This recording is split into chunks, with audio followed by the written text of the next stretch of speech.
அனைவருக்கும் வணக்கம். இன்னைக்கு நம்ம பார்க்கக்கூடிய பிசிக்ஸ்ல ஒன் ஆஃப் த டாபிக் என்னன்னா சறுக்கு கோணம். சரி, இந்த சறுக்கு கோணம் அப்படிங்கிறத நம்ம எங்க ரியல் லைஃப்ல பயன்படுத்துறோம் அப்படின்னா, நம்மளுடைய ஒரு பொழுதுபோக்கு பூங்காவுக்கு போறோம். அந்த பொழுதுபோக்கு பூங்காவுல பார்த்தோம்னா குழந்தைகள் என்ன பண்ணுவாங்க அப்படின்னம்னா, ஒரு சறுக்கு மரத்துல ஏறி உட்காருவாங்க. உட்கார்ந்த உடனேயும் அவங்க தானாகவே அப்படியே இழுத்து வரப்படுவாங்க புவிப்பரப்பு வரைக்கும். அப்போ பாருங்க, அப்போ இது புவிப்பரப்பு, இது அந்த சாய்தள பரப்பு. இந்த இந்த இடத்துல அந்த குழந்தைகள் ஏறி உட்கார்ந்தாங்கன்னா உட்கார்ந்த உடனேயே கீழே இழுத்து வரப்படுவாங்க. சரியா? அப்ப இது சறுக்கு மரம் அப்படின்னு சொல்லுவோம். இது ஒரு விளையாட்டு. சரி, நம்ம பார்க்கக்கூடிய கான்செப்ட் என்னன்னா, இந்த புவிப்பரப்பிலிருந்து இந்த சாய்தள பரப்பு எந்த அளவு கோணம் சாய்வாக வைக்கப்படுகின்றது அப்படிங்கிறத பத்தி தான் பார்க்க போறோம். சோ இந்த கோணத்தை தான் நாம சறுக்கு கோணம் அப்படின்னு சொல்லுவோம். சோ திரும்பவும் சறுக்கு கோணம் அப்படிங்கிறது என்னன்னா, இந்த சாய்தள பரப்பு புவிப்பரப்போடு எந்த கோணத்தில் வைக்கப்படும் பொழுது பொருள் மேலிருந்து கீழே நகருகின்றதோ அந்த கோணத்தை நாம சறுக்கு கோணம் அப்படின்னு சொல்லுவோம். சோ இந்த கோணம் எவ்வளவு அப்படின்னு சொல்லி கண்டுபிடிக்கலாம் வாங்க.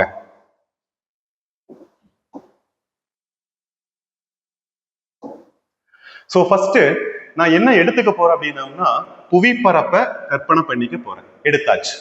இந்த புவிப்பரப்புல நான் என்ன பண்ண போறேன்னா, ஒரு சாய்தள பரப்பு, ஒரு பரப்பு எடுத்துக்க போறேன். அதை நான் சாய்வா வைக்க போறேன். சாய்வாக வச்சாச்சு. புவிப்பரப்பிற்கு சாய்வாக ஒரு பரப்பை நான் வச்சாச்சு. சோ இது சாய்தள பரப்பு அப்படின்னு சொல்லுவோம். இந்த சாய்தள பரப்பு புவிப்பரப்போடு எந்த கோணத்தில் இருக்குதுன்னா, ஏதோ ஒரு குறிப்பிட்ட கோணத்தில் இருக்குது. எனக்கு இப்ப தெரியாது இந்த கோணம் சறுக்கு கோணத்தின் மதிப்புக்கு சமமாக இருக்குதா இல்லையான்னு எனக்கு தெரியாது. சரி, எப்படி கண்டுபிடிக்கிறது அப்படின்னா, இப்போ நான் இந்த சாய்தள பரப்பின் மீது ஒரு பொருளை வைக்கிறேன். அப்படி பொருளை வைக்கும் பொழுது அந்த பொருள் நழுவி வருதான்னு நான் செக் பண்ண போறேன். சப்போஸ் நான் இந்த கோணத்தின் மதிப்பு மிக மிக சிறியதாக இருந்துச்சுன்னா, நான் பொருளை வைக்கும் பொழுது இந்த பொருள் அந்த சாய்தள பரப்பின் வழியாக நழுவி வராது. சரி, அப்போ என்ன பண்ண போறேன், இந்த சாய்தள பரப்பினுடைய மதிப்பை, அதாவது இந்த கோணத்தினுடைய மதிப்பை கிடைத்தள பரப்பிலிருந்து கொஞ்சம் கொஞ்சமா அதிகப்படுத்திக்கிட்டே வரேன். அப்ப அதிகப்படுத்திக்கிட்டே வரும் பொழுது ஏதோ ஒரு குறிப்பிட்ட கோணத்துல இந்த பொருள் நழுவி கீழே வரும். அந்த இடத்துல நாம நிறுத்திடணும். அந்த கோணம் தான் நமக்கு வேணும். சரி, இப்ப அதற்கு அதிகமா கொண்டுட்டு போனோம்னா என்ன ஆகும்? பொருள் வேகமா கீழே வந்துடும். அப்ப பொருள் வேகமாக கீழே வரும் பொழுது, நழுவி வரும் பொழுது பொருளுக்கு பாதிப்பு ஏற்படும். சோ நம்மளுடைய பொழுதுபோக்கு பூங்காவுல குழந்தைகள் ஏறி உட்கார்ந்தாங்க அப்படின்னம்னா அப்படியே குறைவான மிதமான விசையில நழுவி வருவாங்க. அவங்களுக்கு எந்த பாதிப்பும் ஏற்படாது. சோ அந்த கோணத்தினுடைய மதிப்பு மாறி இருந்துச்சுன்னா, ரொம்ப குறைவான கோணமாக இருந்துச்சுன்னு வைங்களேன், குழந்தைங்க உட்கார்ந்து இருப்பாங்க, நழுவி வர மாட்டாங்க. ஆனா அந்த சறுக்கு கோணத்தை விட அதிகமான கோணத்துல இது அந்த சறுக்கு மரம் செய்யப்பட்டு இருந்துச்சுன்னா, குழந்தைகள் உட்கார்ந்த உடனேயும் வேகமாக இழுத்து வரப்படுவாங்க புவியீர்ப்பு விசையினால. அப்போ அவங்களுக்கு பாதிப்பு ஏற்படும். நம்ம என்ன பண்ணணும் அப்படின்னம்னா, இந்த கோணம் அந்த கருவி செய்யப்படும் பொழுது, சறுக்கு மர கருவி செய்யப்படும் பொழுது இந்த கோணத்தை கருத்தில் கொண்டு அந்த சறுக்கு மர கருவி செய்யப்பட வேண்டும். அப்படி இல்லைன்னா குழந்தைகளுக்கு பாதிப்பு ஏற்படும். ஒண்ணு. ரெண்டாவது ஆப்ஷன், இல்லைன்னா அந்த குழந்தைகள் சறுக்கி வர முடியாது. ரெண்டாவது ஆப்ஷன், சரியான கோணமாக தேர்ந்தெடுக்கப்பட வேண்டும். அது எவ்வளவுன்னு தான் நாம இப்ப பார்க்க போறோம். ஓகே, இப்போ நான் இங்க ஒரு பொருளை வச்சாச்சு. இந்த பொருள் பார்த்தோம்னா எம் நிறையுடைய ஒரு பொருள். எம் நிறையுடைய ஒரு பொருள். இந்த பொருள் இப்போ சறுக்கி வருவதற்கு ரெடியாக இருக்கு. ஏன்னா அப்ப ஏற்படக்கூடிய கோணம் தான் நமக்கு வேணுமே. இந்த சமதள பரப்புல இந்த பொருள் சறுக்கி நழுவி வருவதற்கு ரெடியாக இருக்குது, நழுவி வந்துகிட்டு இருக்குது அப்படிங்கிற கண்டிஷன். அப்ப அந்த கோணம் தான் எனக்கு வேணும். அப்போ அந்த கோணத்தை விட குறைவா இருந்தா நழுவி வராது, இந்த கோணத்தை விட அதிகமா இருந்தா வேகமாக நழுவி வரும், பாதிப்பு ஏற்படும். சோ இவைகளை தடுக்கணும்னா சரியான கோணத்தை தேர்ந்தெடுக்கணும். சோ இந்த பொருள் இப்போ நழுவி வரும் தருவாயில் உள்ளது. சோ இந்த பொருளினுடைய நிறை. இப்ப இந்த பொருள்ல பார்த்தோம்னா செயல்படக்கூடிய புற விசைகள் என்ன அப்படின்னு சொல்லி பார்க்கலாம். என்னென்ன புற விசைகள் செயல்படுதுன்னா, ஃபர்ஸ்ட் அதனுடைய புவியீர்ப்பு விசை, எடை அப்படின்னு சொல்லுவோம். சோ புவியீர்ப்பு விசை எப்பவுமே எப்படி இருக்கும் அப்படின்னா, புவிப்பரப்பிற்கு இது புவி, இந்த புவிப்பரப்பிற்கு செங்குத்தாக செயல்படும் புவியீர்ப்பு விசை. புவியீர்ப்பு விசையினுடைய திசை எப்பொழுதுமே பூமியை நோக்கி இருக்கும், கீழ் நோக்கிய திசையாக இருக்கும். பூமியை நோக்கி கீழ் நோக்கிய திசையாக இருக்கும். சோ அதை நம்ம இங்க என்ன சொல்றோம் அப்படின்னம்னா mg அப்படின்னு சொல்றோம். இதை எடை அப்படின்னு சொல்லலாம், mass into acceleration due to gravity. ஜிங்கிறது புவியீர்ப்பின் முடுக்கம் அப்படின்னு சொல்லுவோம். சரி, இரண்டாவது புறவிசை என்ன அப்படின்னா, இந்த சாய்தள பரப்பிற்கு செங்குத்தாக பொருளின் மீது செயல்படும் விசை. சாய்தள பரப்பிற்கு செங்குத்தாக பொருளின் மீது செயல்படும் விசை. சரியா? இது நார்மல் ஃபோர்ஸ் அப்படின்னு சொல்லுவோம். பொருளின் மீது சாய்தள பரப்பிற்கு செங்குத்தாக செயல்படும் விசை நார்மல் ஃபோர்ஸ். இவங்க ரெண்டு பேரும் புறவிசைகள். இப்ப இந்த பொருள் நகர்ந்து வரும் தருவாயில் உள்ளது, நகர தொடங்குகின்றது அப்படின்னா நம்ம இங்க இன்னொரு புறவிசை இருக்குது. அந்த இன்னொரு புறவிசை என்ன அப்படின்னா உராய்வு விசை. சோ உராய்வு விசை எப்பொழுதுமே எங்க செயல்படும்னா, பொருள் இருக்கும், அது நகரும் பரப்பிற்கும் இடையே செயல்படக்கூடிய விசை தான் உராய்வு விசை.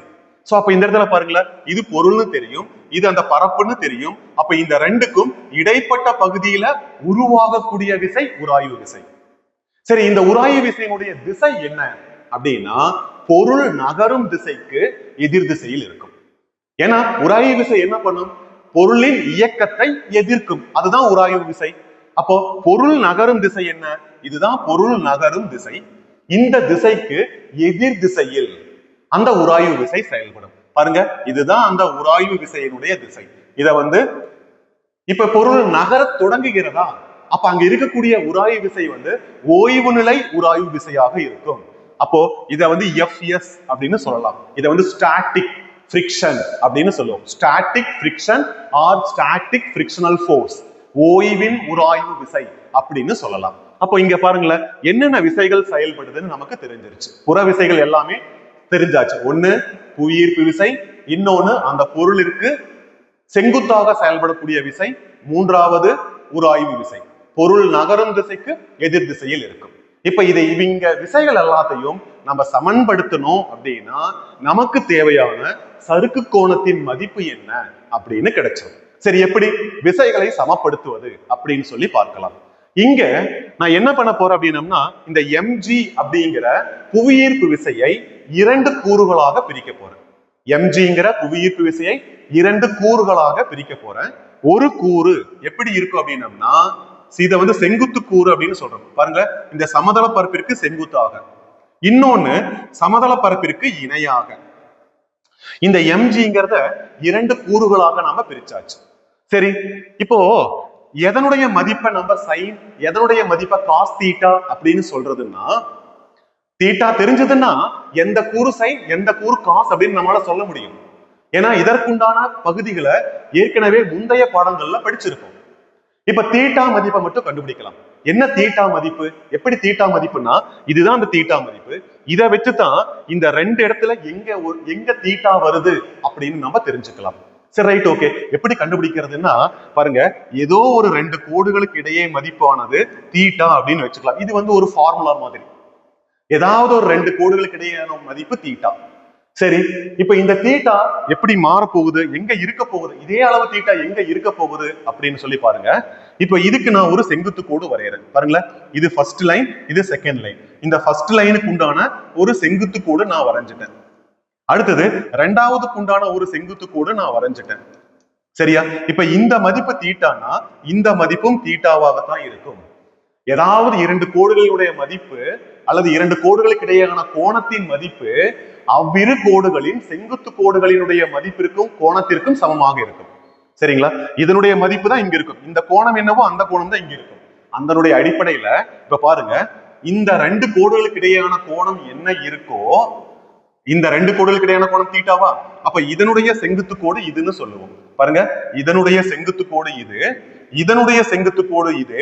அப்ப இந்த இரண்டு கோடுகளுக்கு இடையேயான கோணம் தீட்டானா அவ்விரு செங்குத்து கோடுகளினுடைய கோணத்தினுடைய மதிப்பும் தீட்டானு தான் இருக்கும். இதுவும் தீட்டானு தான் இருக்கும். அப்ப நமக்கு என்ன கிடைச்சிருச்சு, இந்த புவியீர்ப்பு விசையை இரண்டு கூறுகளாக பிரிக்கிறோம். இரண்டு கூறுகளாக பிரிச்ச பிறகு எந்த கூறோடு கோணம் மதிப்பு சேர்ந்து வருகிறதோ அதை காஸ் தீட்டா அப்படின்னு சொல்லுவோம். பாருங்க, இந்த கோணத்தோட தான் நமக்கு இந்த கூரோட தான் கோணம் சேர்ந்து வருது. அப்ப இதை வந்து காஸ் தீட்டா அப்படின்னு சொல்லுவோம். இதற்குண்டான கால்குலேஷன், இதற்குண்டான அந்த அமைப்பு அல்லது இதற்குண்டான அதனுடைய மதிப்பை கண்டுபிடிக்கக்கூடிய அந்த மெத்தடு முந்தைய பாடப்பகுதிகளில் நீங்க படிச்சிருப்பீங்க. சரி, எம்ஜி காஸ் தீட்டா. அப்ப தீட்டா வராத இந்த மதிப்பை நாம என்ன சொல்லுவோம் அப்படின்னம்னா எம்ஜி சைன் தீட்டா அப்படின்னு சொல்லலாம். சரி, இப்ப என்ன பண்ணியாச்சு அப்படின்னம்னா ஒரு மதிப்பை, புவியீர்ப்பு விசையினுடைய இந்த மதிப்பை நாம என்ன பண்ணியாச்சு, இரண்டு கூறுகளாக பிரிச்சுட்டோம். சரி, இப்ப என்ன நடக்குது அப்படின்னம்னா பாருங்க, n எதற்கு சமமாக இருக்குது அப்படின்னா n அப்படிங்கிற இந்த செங்குத்து விசை mg cos θ அப்படிங்கிற இந்த செங்குத்து கூறிற்கு சமமாக இருக்குது. ஒன்று. இரண்டாவது, இந்த இடத்துல பாருங்களேன், உராய்வு, ஓய்வின் உராய்வு விசை Fs எதற்கு சமமாக இருக்குது அப்படின்னம்னா mg sin θவிற்கு சமமாக இருக்குது. சோ இந்த இரண்டையும் அடிப்படையாக வச்சு நாம தீட்டா மதிப்பு என்ன அப்படின்னு சொல்லி கண்டுபிடிக்கணும். அந்த தீட்டா மதிப்பு தான் நமக்கு சறுக்கு கோணம் அப்படின்னு சொல்லுவோம். ஓகே, சரி, இப்போ இந்த இடத்துல உராய்வு விசைக்கு என்ன சமன்பாடு, உராய்வினுடைய சமன்பாடு அப்படின்னு ஒரு விஷயம் இருக்கு. என்ன உராய்வுடைய சமன்பாடு அப்படின்னம்னா Fs is equal to mu n அப்படின்னு சொல்லலாம். Fs is equal to mu n. பாருங்க, இத வந்து ஈக்குவேஷன் நம்பர் 1, இத ஈக்குவேஷன் நம்பர் 2, இத ஈக்குவேஷன் நம்பர் 3 அப்படின்னு சொல்லிடலாம். இப்போ n-னுடைய மதிப்பு என்ன, mg cos θ. அப்போ ஈக்குவேஷன் நம்பர் 1 இத சிம்பிளிஃபை பண்ணனும்னா நமக்கு தேவையான மதிப்பு கிடைச்சிடும். அப்ப ஈக்குவேஷன் நம்பர் 1 சப்ஸ்டிடியூட்டிங் 1 in 3. பாருங்க, Fs is equal to mu n-க்கு பதிலா mg cos θ அப்படின்னு சொல்லலாம். இது சமன்பாடு 4. சரி, ஏற்கனவே நமக்கு பாருங்களேன், புற விசைகள் எல்லாத்தையும் சமன்படுத்தும் பொழுது உராய்வு விசையினுடைய மதிப்பு நமக்கு ஏற்கனவே கிடைச்சிருக்கு. Fs equal to mg sin θ. அது போக உராய்வு விசை பொதுவான சமன்பாட்டை பயன்படுத்தியும் ஒரு உராய்வு விசை மதிப்பை நம்ம கண்டுபிடிச்சிட்டோம்.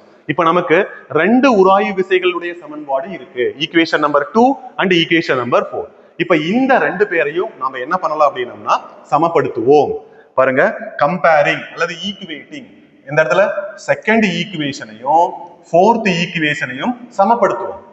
சரி, சமப்படுத்தும் பொழுது என்னவாகும் அப்படின்னம்னா இந்த இடத்துல பாருங்க, mg sin θ equal to mu mg cos θ அப்படின்னு சொல்லலாம். mg sin θ equal to mu mg cos θ. இந்த இடத்துல mg கேன்சல் ஆயிடும், mg-யும் கேன்சல் ஆயிடும். சரி, அப்போ இதை எப்படி எழுதலாம்னா sin θ by cos θ, sin θ by cos θ. ஏன்னா cos θ அந்த பக்கம் இருக்கா, கீழே கொண்டு வரமா, sin by cos வந்துடும், equal to mu அப்படின்னு சொல்லி வந்துடும்.